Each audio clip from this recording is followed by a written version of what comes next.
सद्वन्द्याणं तिहुर्णहितमधुरविशदवाकाणम् अन्तातीतगुणाणं णमोजिनाणं जितभवाणम् सहजानन्दचैतन्य प्रकाशाय महीयसे नमोऽनेकान्तविश्रान्त महिम्ने परमात्मने स्वसंवेदनसिद्धाय जिनाय परमात्मने शुद्धजीवास्तिकायाय नित्यानन्दचिदे नमः। विहन्ताणं नमो सिद्धाणं नमो वायरीयाणं नमो वत्सायाणं नमो लोहि सवसानम्।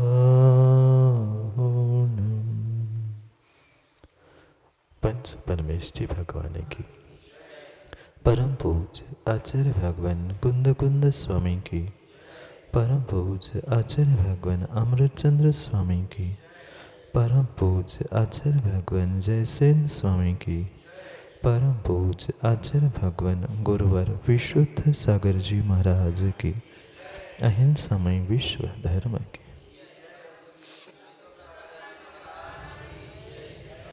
अंतिम त्रिदेश वर्तमान स्वामी के शासन में हमसे विराजते हैं और उनकी यह पावन पीयूष देशना हम सभी के लिए परम उपकारी है।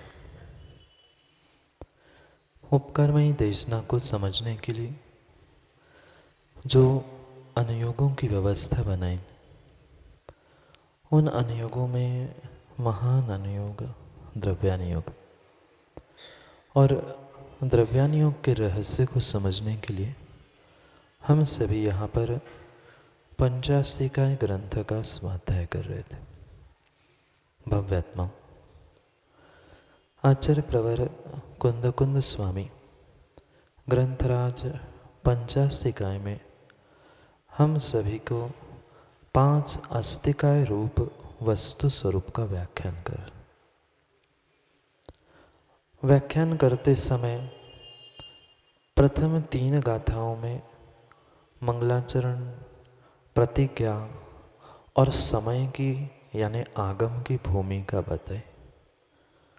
अब उस आगम के अर्थ समय के भेद को विभाजित करते हुए 5 अस्तिकायों का प्ररूपण 4थे नंबर के श्लोक में करने वाले।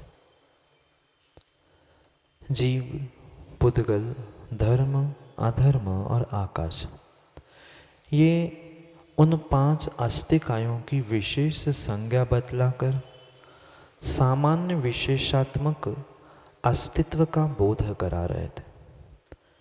अस्ति यानी होना और अस्तित्व यानी होनापना, जो प्रत्येक द्रव्य और प्रत्येक द्रव्य की पर्याय में हुआ करता है, ऐसे सामान्य विशेषात्मक नियत अस्तित्व को हमने समझा, जो प्रत्येक अवस्था में प्रत्येक द्रव्य पर्याय में अवस्थित है, व्यवस्थित है, निश्चित है। ऐसे उस अस्तित्व को नियत कहा। उसके साथ साथ वह अस्तित्व उस द्रव्य से, उस पर्याय से अनन्य भूत है, ये भी कल हमने निर्णय किया। नियतता और अनन्य भूतपना दोनों उसी अस्तित्व के विषय में है, जो अस्तित्व प्रत्येक द्रव्य के साथ हुआ करता है। अस्तित्व और द्रव्य यह आत्मनिवृत्त यानी अपने से ही उत्पन्न होने से अन्य अन्य नहीं है, अपितु अभिन्न रूप अनन्यमयी है। उसको ही आगम के परिप्रेक्ष्य में हमने एक शब्द समझा था, याद है? अनन्यमयी को ही हमने एक कल शब्द समझा था, अयुत सिद्ध। अयुत सिद्ध और युत सिद्ध, जो बाहर से युति करके मिलान करके जो प्राप्त होता है, सिद्धि होती है, वह युत सिद्ध होता है, और जो स्वभाव से ही होता है वह अयुत सिद्ध होता है। ऐसे अयुत सिद्ध रूपी अनन्यमयीपना को हमने कल समझा था, और शिष्य की जिज्ञासा का उत्तर देते हुए कल आचार्य भगवान अमृतचंद स्वामी ने कहा था, ये भले ही आपको परस्पर विरुद्ध लग रहे हैं, पर दोनों एक साथ एक ही द्रव्य में होते हैं। नए प्रयोगात, नए के प्रयोग से अनन्यमयीपना और नियतपना दोनों भी एक साथ उसी समय उसी द्रव्य और अस्तित्व के साथ घटित होते। कैसे घटित होते हैं? नियत यानी वो तो फिक्स था, फिर जो इस पेन में फिक्स था वही इस कागज में है, इस माइक में है, मेरे जीव में भी है, फिर वह अनन्य कैसे? फिर भी वह अनन्य कैसे? तो उसके उत्तर के लिए जो हमारे लिए तीर्थंकर प्रभु ने, भगवान ने दो नयों की व्याख्या की थी, उसकी व्याख्या कल हमने पढ़ना प्रारंभ किया था। द्वौ ही नयो भगवता प्रणीतो द्रव्यार्थिकः पर्यार्थिकश्च। गाथा नंबर 4, समय व्याख्या आचार्य भगवंत अमृतचंद स्वामी। आखिरी की दूसरी पंक्ति पढ़ी, द्वौ ही नयो, दो ही नए। मुख्यता से आचार्य भगवंत कह रहे हैं कि दो ही नए भगवता प्रणीतो, भगवान के द्वारा दो ही नयों का प्ररूपण किया है। एक द्रव्यार्थिकः पर्यार्थिकः च, एक द्रव्यार्थिक और दूसरा पर्यार्थिक। जो द्रव्य की मुख्यता से द्रव्यत्व का कथन करने वाला था वह द्रव्यार्थिक नहीं था। महासत्ता का, सामान्य सत्ता का बोध कराने वाला कोई नय है तो वह द्रव्यार्थिक नय है। पुनः समझना, द्रव्य की मुख्यता से, महासत्ता की अपेक्षा से, सामान्य अस्तित्व की अपेक्षा से, द्रव्यत्व की दृष्टि से जो भी वस्तु का कथन हो रहा है वह द्रव्यार्थिक नय का विषय है। पुनः जो पर्याय की दृष्टि से, विशेष सत्ता की अपेक्षा से, अवान्तर अस्तित्व की अपेक्षा से जो परिणमन रूप उत्पाद व रूप होता है, उसी वस्तु का, पंडित जी, उसी वस्तु का जो इन चार अपेक्षाओं से कथन है वह पर्यार्थिक न है। जीव आज तक सतीश भाई इस विषय पर भ्रमित है कि वे द्रव्यार्थिक नय भिन्न वस्तु में लगाते रहे और पर्यार्थिक नय भिन्न स्थान पर लगाते। दोनों नय, चाहे निश्चय व्यवहार हो, द्रव्यार्थिक पर्यार्थिक हो, दोनों एक साथ एक ही वस्तु में लगाना परम आवश्यक है, तभी वस्तु का निर्णय होता है। क्या यह पेन नित्य है कि अनित्य है? नित्य समझते हैं, हमेशा रहने वाला नित्य और नहीं रहने वाला अनित्य। तो यह पेन नित्य है कि अनित्य है? पुनः समझना, ये द्रव्य नित्य है कि पर्याय नित्य है? पुनः समझना, ये द्रव्य नित्य है कि पर्याय नित्य है? पर्याय नित्य, द्रव्य अनित्य, द्रव्य अनित्य, पर्याय नित्य। अभी तक हमने चंद्र जी यही सीखा है और यही हमारी सबसे बड़ी भूल है। मैं यही समझाना चाहता हूँ, आज तक सतीश भाई आपने यही समझा है और यही हमारी तत्व की बहुत बड़ी भूल है। पंडित जी सही कह रहा हूँ? अभी दृष्टि लगानी नहीं, मात्र द्रव्य और पर्याय एक ही साथ। जो द्रव्य नित्य है वही द्रव्य अनित्य है, जो पर्याय अनित्य है वही पर्याय नित्य भी है। क्यों? ये पेन नित्य है कि पुद्गल नित्य है? अगला प्रश्न, यह पेन नित्य है कि पुद्गल नित्य है? पुद्गल अनित्य है कि पेन अनित्य है? पुद्गल अनित्य नहीं है, पुद्गल अनित्य नहीं है। अगर पुद्गल को सतीश भाई अनित्य नहीं मानोगे तो यह पेन पर्याय उत्पन्न हो ही नहीं सकती। बहुत अच्छे से समझना, यहाँ लिखा है तो हम समझ लेंगे, पर इस विषय को बहुत अच्छे से समझना आवश्यक है। माँ कुछ समझ में आ रहा है? पेन और पुद्गल द्रव्य, इसका द्रव्य कौन सा है?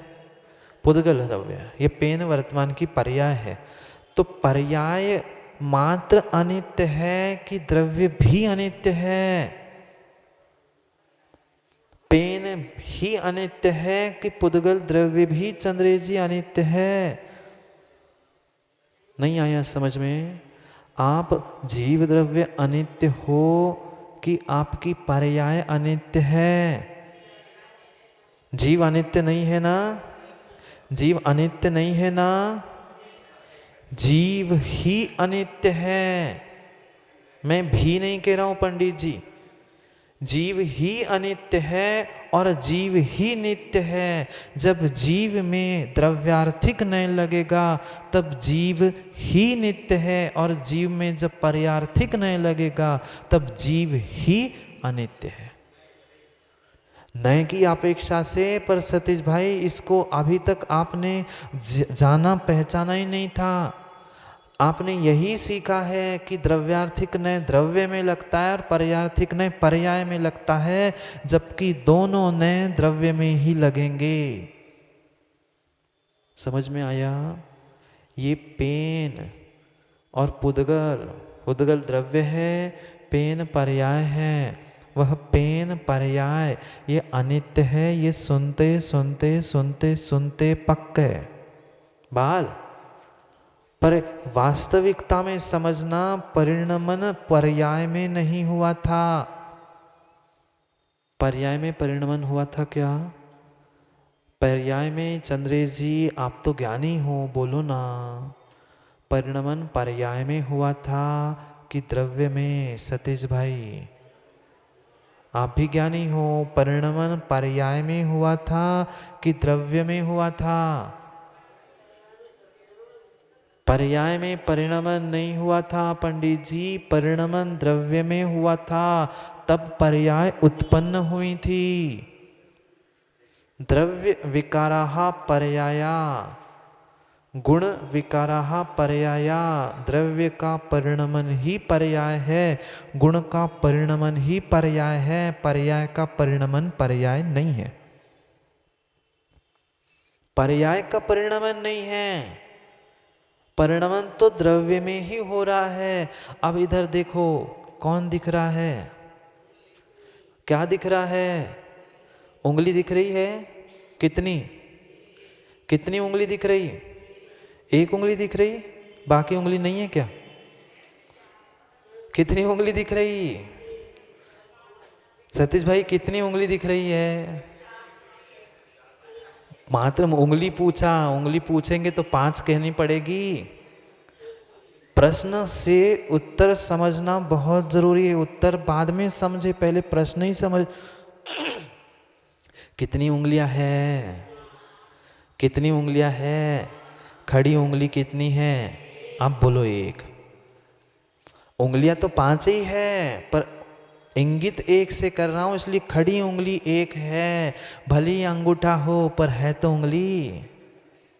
उंगली कई भेद है, अंगूठा, तर्जनी, अनामिका, ये सब नाम भिन्न है तो उंगली कई प्रकार। माँ उंगली कितनी? खड़ी उंगली एक है। ये उंगली खड़ी है कि उंगली की पर्याय खड़ी है? पंडित जी समझ में आ रहा है? ये उंगली खड़ी है माँ की पर्याय खड़ी है? थोड़े जोर से बोलो ना। पर्याय खड़ी है। सतीश भैया क्या कह रहे हैं? कौन खड़ा है? माँ उंगली की पर्याय। चंद्रेश जी उंगली की पर्याय। पंडित जी उंगली की पर्याय हैं? नहीं, अभी बताओ, उंगली खड़ी है कि उंगली की पर्याय खड़ी है? अब बोलो। अब कौन टेढ़ा हो गया? अब कौन टेढ़ा हो गया? माँ कौन टेढ़ा हो गया? उंगली नहीं हुई ना? मतलब एक आधी ऐसी दिख रही, आधी ऐसी दिख रही है आपको। समझना, मैं समझाना क्या चाहता हूँ, उंगली टेढ़ी हुए बिना चंद्रेश जी टेढ़ी पर्याय उत्पन्न नहीं हुई है। अब बोलो सतीश भाई, कौन टेढ़ा और कौन सीधा? पहले द्रव्य टेढ़ा होगा तभी तो टेढ़ी पर्याय उत्पन्न होगी। नहीं आया समझ में? पुनः आटे रोटी पे पहुंचू क्या? उंगली खड़ी है, उंगली टेढ़ी है, उंगली माना कि द्रव्य है। टेढ़ापन सीधापन उसकी पर्याय है। तो टेढ़ापन उंगली में हुआ कि पर्याय में? चंद्रेश जी उंगली टेढ़ी नहीं हुई तो टेढ़ी पर्याय उत्पन्न कहाँ से हुई? मैं आज तक आप जितना समझे हो उससे ऊपर ले जाना चाहता हूँ। वो तो है ही, मैं उससे और आगे पहुंचाना चाहता हूँ। समझने का प्रयास करो। उंगली टेढ़ी हुए बिना पर्याय उसकी टेढ़ी नहीं हुई है। कौन टेढ़ा हुआ? उंगली द्रव्य, परिणमन द्रव्य में हुआ है, पर्याय में परिणमन नहीं हुआ है। जब तक ये नहीं समझ में आएगा, ये द्रव्यार्थिक पर्यार्थिक शब्द तो हमें ज्ञात हो जाएंगे, पर वास्तविकता का बोध नहीं होगा। उंगली टेढ़ी हुई तभी पर्याय टेढ़ी हुई। आप जीव मनुष्य हुए कि मनुष्य मनुष्य हुए? आप बोलो। समझ में आया प्रश्न? आप जीव मनुष्य बने कि मनुष्य मनुष्य बना? मनुष्य से पुनः देव बनोगे तो आप बनोगे कि मनुष्य देव बनेगा? अंतर समझ में आया क्या? ये पर्याय तो यही छूट गई। अगली पर्याय किसकी? मनुष्य की नहीं। हम व्यवहार से उपचार से कह जरूर रहे मनुष्य ने देव पर्याय प्राप्त की, पर पर्याय मनुष्य ने नहीं, मनुष्य में बैठे हुए जीव ने की, द्रव्य ने की।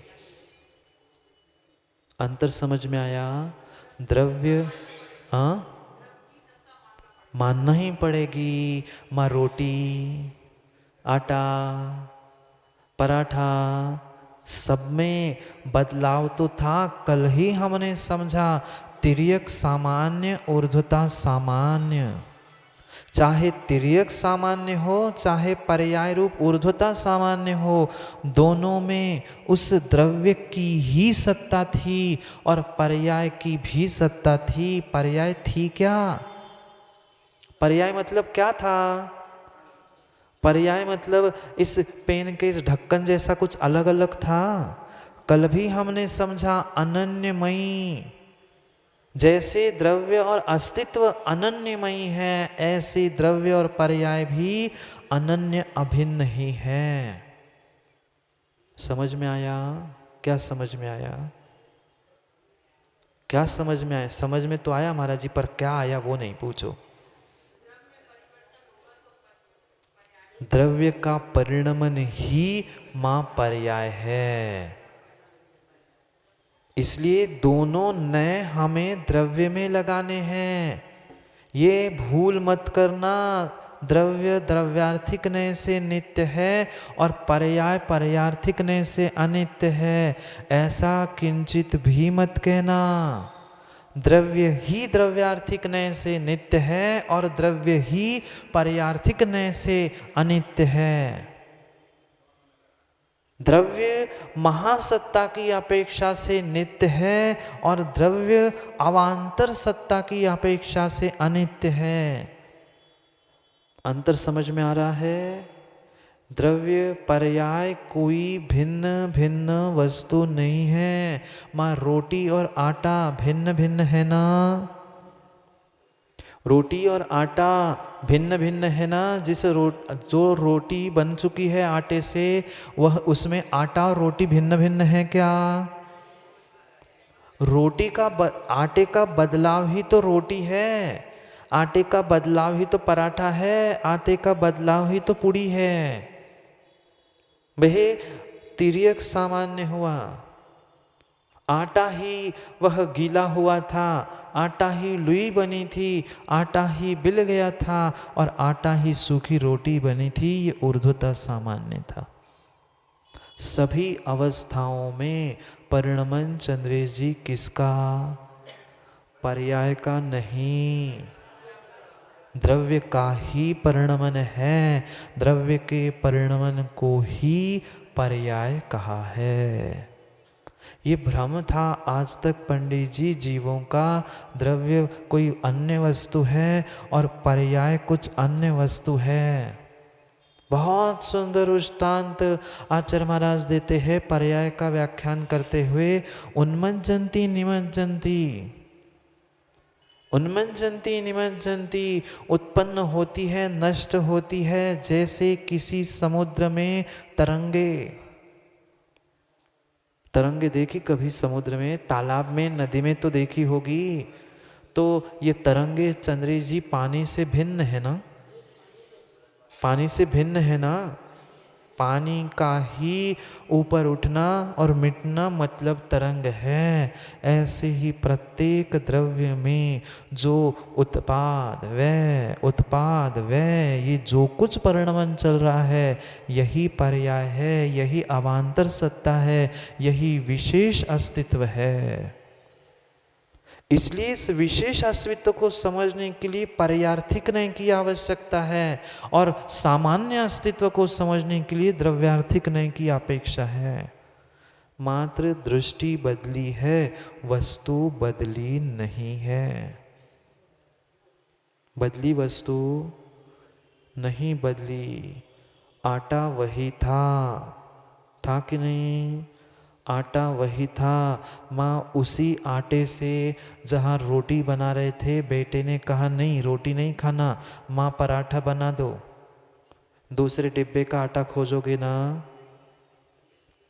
उसी आटे से क्या नहीं बना सकते? हाँ, विशेष मोहन आदि डालकर बनाया हुआ वह स्वादिष्ट अधिक होगा, पर क्या इस आटे से सामान्य रूप से पराठा नहीं बन सकता? क्या बन सकता है। समझना, इसलिए ये परिणमन जो चल रहा था, चाहे ऐसा परिणमन समझ लो चाहे ऐसा परिणमन समझ लो, दोनों में सामान्य द्रव्य वही था। चाहे ये उंगली ऐसी हो चाहे उंगली ऐसी हो, उंगली उंगली ही थी। पर उंगली टेढ़ी नहीं हुई थी तब तक पर्याय भी टेढ़ी नहीं हुई थी। द्रव्य में ही तो ऊर्ध्वता सामान्य जो पर्याय जन्य प्रवाह चल रहा है, एक पर्याय से दूसरी पर्याय, दूसरी पर्याय से तीसरी पर्याय। माना कि कागज है, ये कागज है, तो कागज जलने के बाद क्या होगा माँ? राख बनेगी। राख पुनः मिट्टी में चली जाएगी। मिट्टी की राख मिट्टी बनकर कभी वृक्ष बनकर पुनः लकड़ी बनेगी, पुनः लकड़ी से कागज बनेगा। ये क्या हो गया? समान में ये जो सीधा एक के बाद ऊपर ऊपर की पर्याय है, जैसे आटे का समझा था, ऐसे ही द्रव्य के प्रत्येक द्रव्य में समझना। जीव की जो बाल्यावस्था, किशोरावस्था, युवा अवस्था, प्रौढ़ अवस्था और वृद्ध अवस्था, ये ऊर्ध्वता सामान्य है। और वही जो तिर्यक रूप अनेक जीवों की अपेक्षा से, जो तिर्यक रूप मतलब तिरछे रूप से खंडी मुंडी गाय का जो दृष्टांत है, इसलिए बार बार कहता हूँ ये बड़े ग्रंथ तभी समझ में आएंगे माँ, आलाप पद्धति, परीक्षमक सूत्र, न्याय दीपिका, कम से कम इन 3 ग्रंथों को पढ़ना आवश्यक है, बहुत ज़्यादा जरूरी है। तिरक सामान्य आदि आदि का व्याख्यान उस माणिकनंदी स्वामी ने परीक्षमक सूत्र ग्रंथ में बहुत अच्छे से विस्तार से किया। तो समझ में आया, ऊर्ध्वता सामान्य तिर्यक सामान्य द्रव्यार्थिक नय की अपेक्षा से है, पर परिणमन पर्याय में हो रहा है कि द्रव्य में? परिणमन द्रव्य में हो रहा है, उत्पन्न पर्याय हो रही है। परिणमन द्रव्य में हो रहा है और उत्पन्न पर्याय हो रही है। उस द्रव्य और पर्याय इन दोनों के निमित्त से द्रव्यार्थिक पर्यार्थिक नय को समझना है। अब समझ में आएगा द्रव्यार्थिक नय और पर्यार्थिक नय। द्रव्य की मुख्यता से जब कथन होगा किसका? इसी वस्तु का, तब वह द्रव्यार्थिक नय कहा जाएगा। इसी का जब पर्याय की दृष्टि से कथन होगा तब इसमें ही पर्यार्थिक नय कहा जाएगा। अब पढ़ते हैं इस नय की अपेक्षा को, नयार्थ को। तत्र न खल्वेक नया यत्ता देशना किंतु तदुभयायत्ता ततः पर्यायार्थी देशास्तित्वे स्वतः कथंचित भिन्नेपि व्यवस्थितः द्रव्यार्था देशात् स्वयमेव संता सतो अनन्यमया भवन्ति इति। शायद कल भी अपन ने पढ़ा था, पुनः संक्षेप में पढ़कर उसका अर्थ करते हैं। तत्र न खलु एक नया आयत्ता देशना किंतु तद उभायत्ता। जो भी कथन आगम में है वह कभी एक नय की अपेक्षा से नहीं है। उभय नय आयत्ता, दोनों भी नयों की व्याख्या एक साथ होगी, पर एक की मुख्यता से, एक की गौणता से। अर्पिता नर्पित सिद्धे। अर्पित अनर्पित मुख्य गौण की अपेक्षा से कभी द्रव्यार्थिक का कथन होगा तो कभी पर्यार्थिक का कथन होगा, पर दोनों एक साथ एक समय में एक ही वस्तु में होंगे, दिखेंगे। मेरी अपेक्षा से मैं द्रव्य को नित्य कहूँगा, इनकी अपेक्षा से ये द्रव्य को अनित्य कह सकते हैं उसी में मैं कि नहीं कह सकते। इस पेन को आप नित्य कह रहे हो पर मैं अनित्य कह रहा हूँ, कह सकते हैं क्या? एक ही समय में आप भिन्न कह सकते हो, मैं भिन्न कह सकता हूँ, क्योंकि मेरी अपेक्षा द्रव्य दृष्टि थी, आपकी पर्याय दृष्टि थी। वही वस्तु द्रव्यार्थिक नय से कुछ अन्य थी, पर्यार्थिक नय से कुछ अन्य थी। अनित्य कौन था? अनित्य कौन था? अनित्य कौन थी? अनित्य कौन था?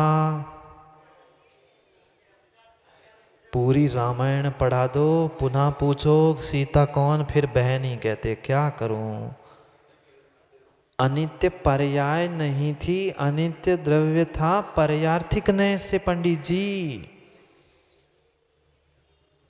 अनित्य द्रव्य ही था पर्यार्थिक नय की अपेक्षा से, नित्य द्रव्य ही था द्रव्यार्थिक नय की अपेक्षा से।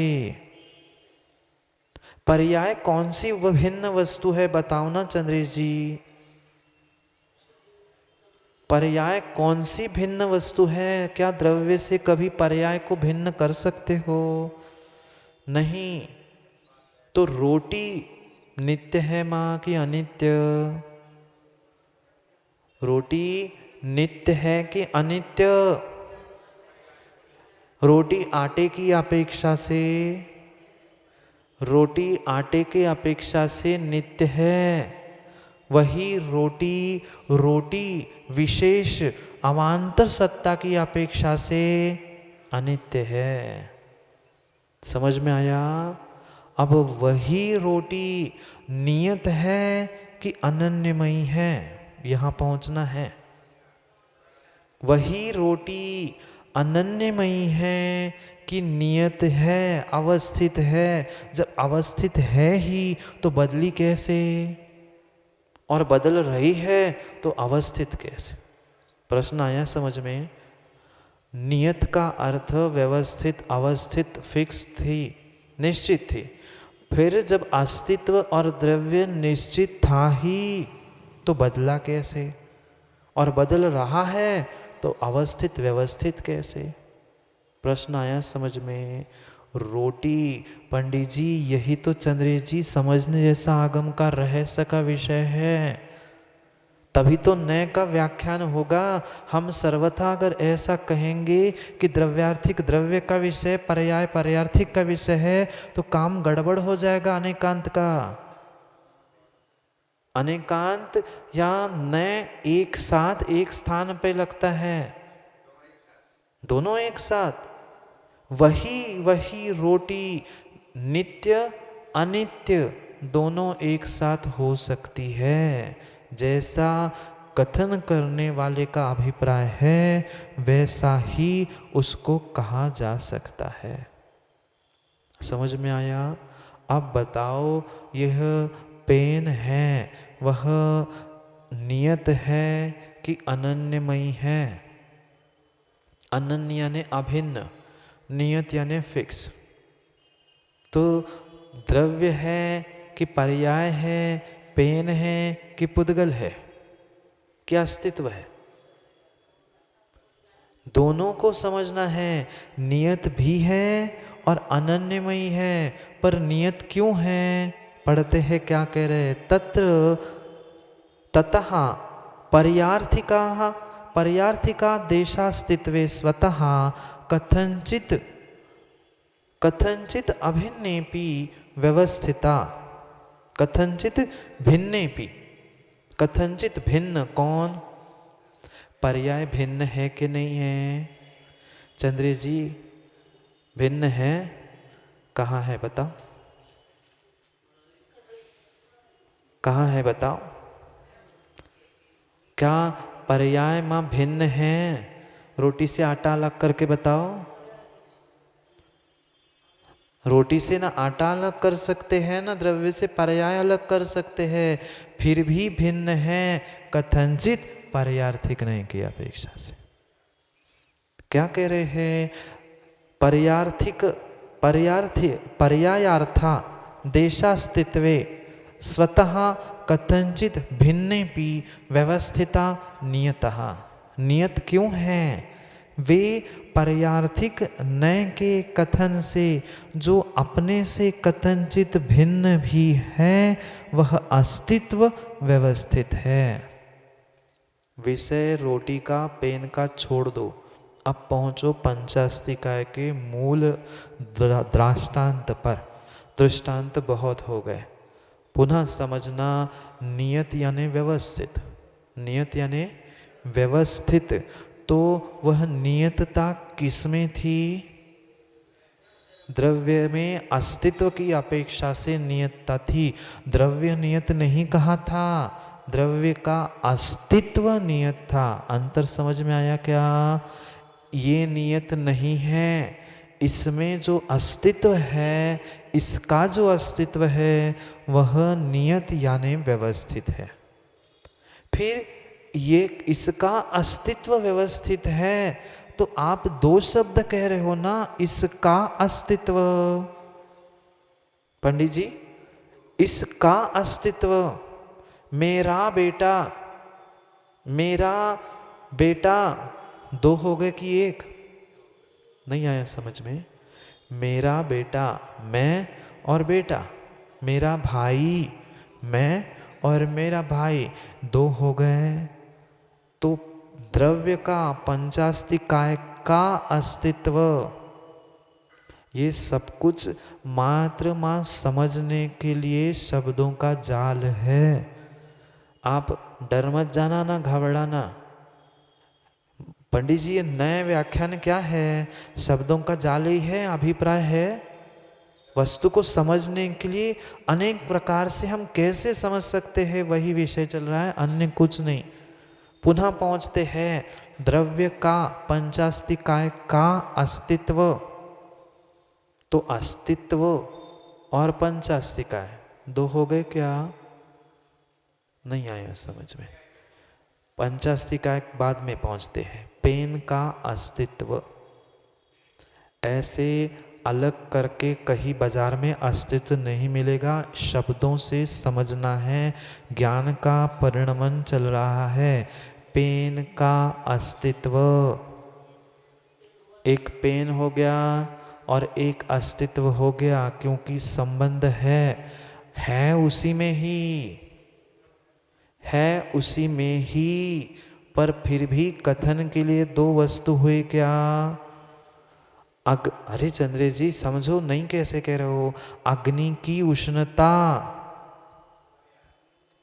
अग्नि की उष्णता, शक्कर की मिठास। अलग करना मतलब ऐसे अलग करना नहीं है, पर फिर भी अलग है कि नहीं है?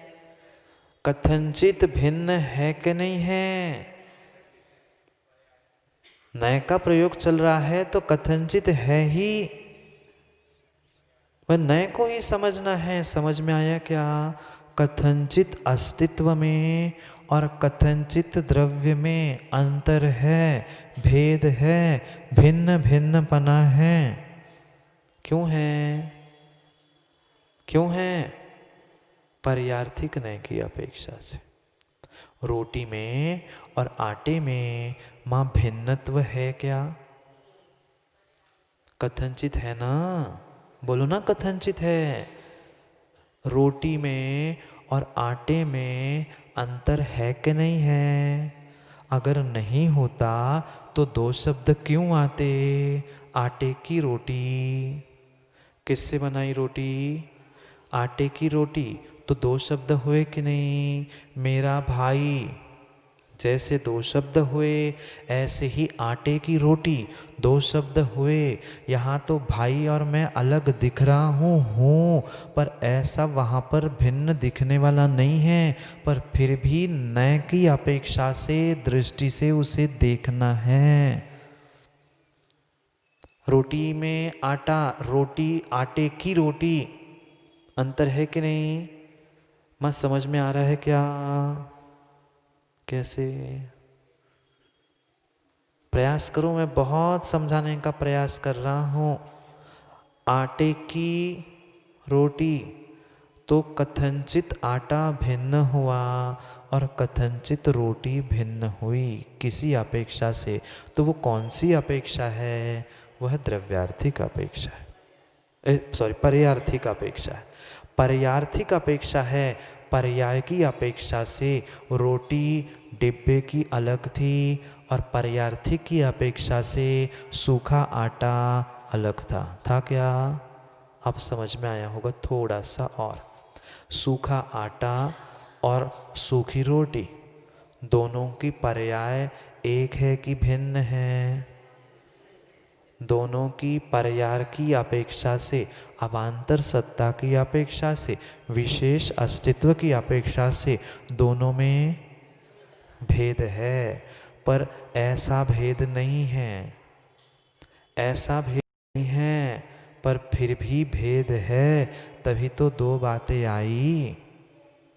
समझ में आया?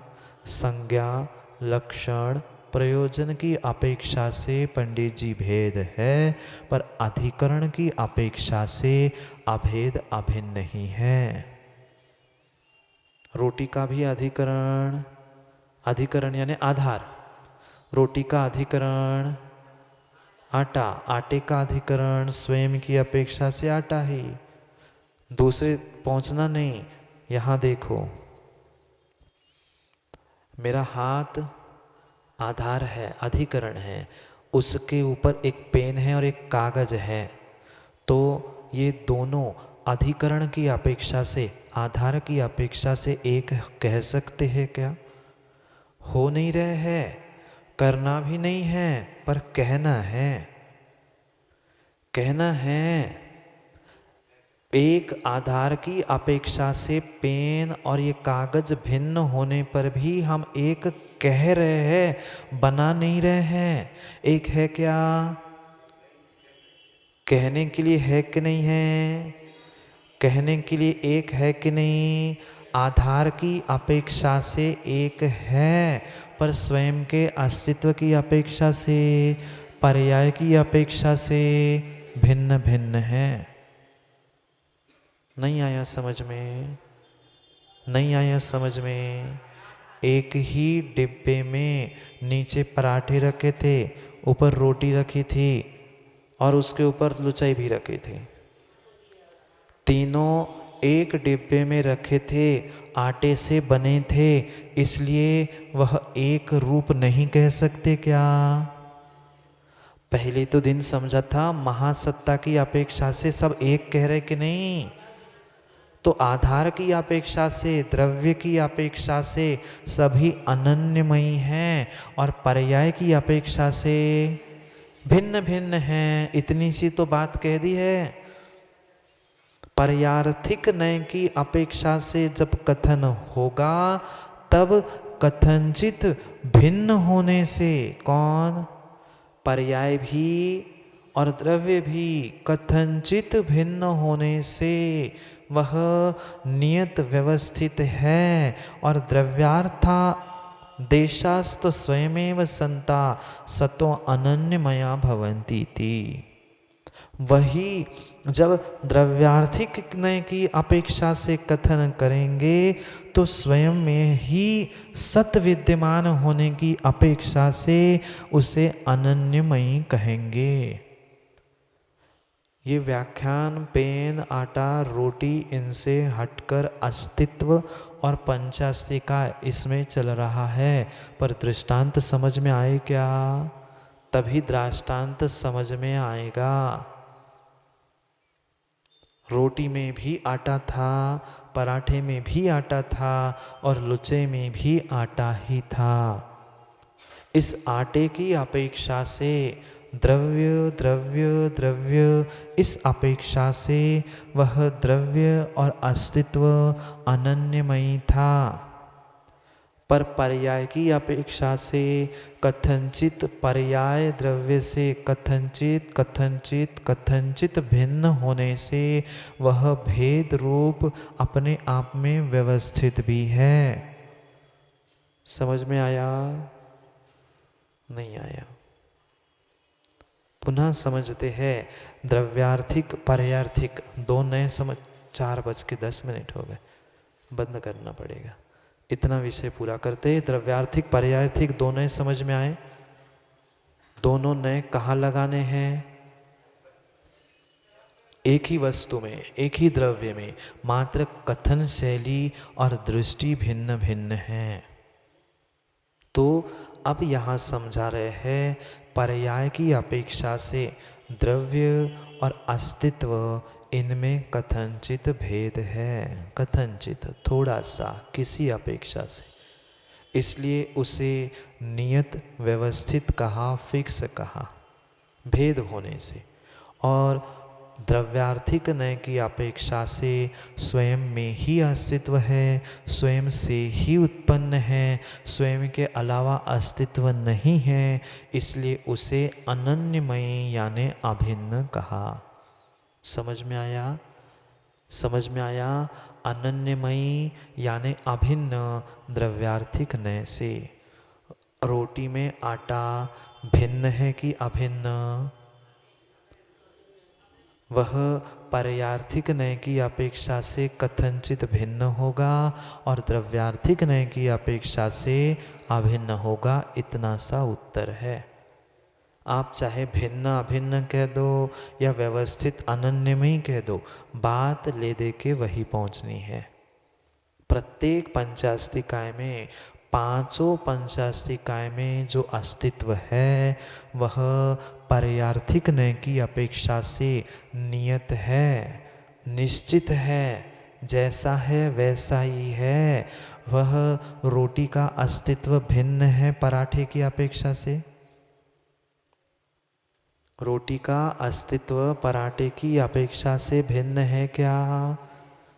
पराठे का अस्तित्व लुचे की अपेक्षा से भिन्न है कि नहीं? ये पर्यार्थिक नय की अपेक्षा से उनका अस्तित्व कथनचित भिन्न होने की अपेक्षा से उसमें व्यवस्थित नियत है। पर वही तीनों अवस्थाओं में आटा होने की अपेक्षा से, रोटी से, पराठे से, लुचे से अभिन्न होने से, स्वयं से ही आटे से ही तीनों पदार्थ उत्पन्न होने से अनन्यमयी है। समझ में आया? रोटी आटे में अटक के मत बैठ जाना।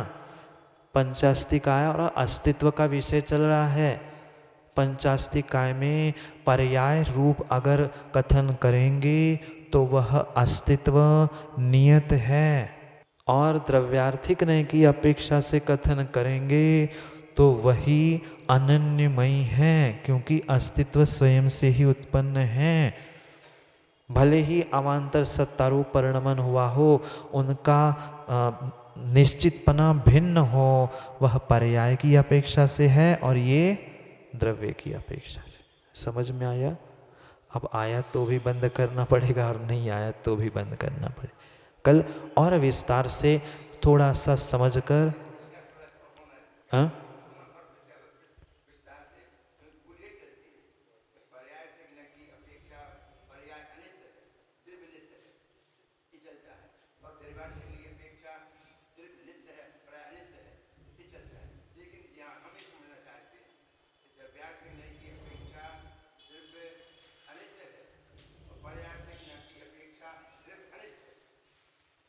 सही कह रहा है।